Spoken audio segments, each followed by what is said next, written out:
The harrowing standoff that captivated the nation ends in relief as that kidnapped 5-year-old boy is rescued from the underground bunker where he was held hostage for 7 grueling days. Late this evening, President Obama praised the FBI on the daring raid that safely freed the little boy. With the details still unfolding, we'd like to welcome ABC's Gio Benitez to this broadcast for the first time with the latest from Midland, Alabama. After a week-long standoff, a happy ending today in Alabama, where the little boy kidnapped from a school bus is now safe. Tonight, a new picture of 5-year-old Ethan. I've been to the hospital. I have visited with Ethan. He is doing fine.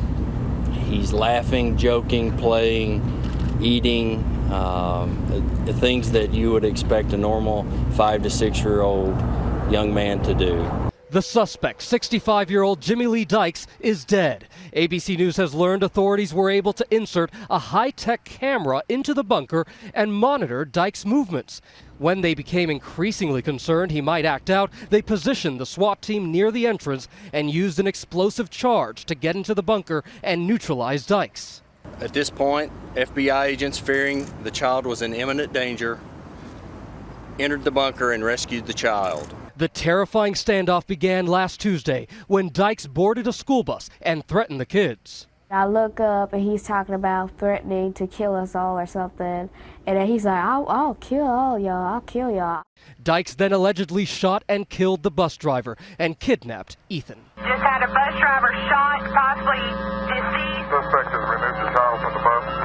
School kids on the bus say Ethan liked to sit in the front row and that after Dykes grabbed him, he headed to a bunker he built behind his house. He's always seemed like a weird person. I always thought that was just the way he is. Dykes was a decorated Vietnam vet who grew up in an area nearby. He moved back 2 years ago. Neighbors in this tiny, rural Alabama town say he once beat a dog with a lead pipe and had threatened to shoot children who set foot on his property. One neighbor saw the underground shelter Dykes had built behind his house. It's lined with those red bricks all in it. He's got steps made out of cinder blocks going down to it. I asked him, I said, you know, what are you using it for? He said, it's going to be my storm shelter. 5-year-old Ethan, who is believed to have autism, was held captive in that underground bunker, just 6 feet by 8 feet, while police and SWAT teams above ground carefully negotiated through a ventilation pipe. Dykes allowed what authorities called comfort items to be sent down that pipe: toys, coloring books, potato chips, and Ethan's medication. Police were careful not to anger Dykes, believed to be watching news reports in the bunker, and even thanked him at one point. I want to thank him for taking care of our child. It's very important that you don't agitate the relationship between the negotiator and the hostage taker. So by the sheriff saying that he appreciates Mr. Dykes' sort of assistance, if you will, in this, was to sort of reinforce, look, we understand you're trying to help us figure this out. Law enforcement had drones flying over Dykes' house, looking for signs that Ethan was alive and possible ways in to rescue him.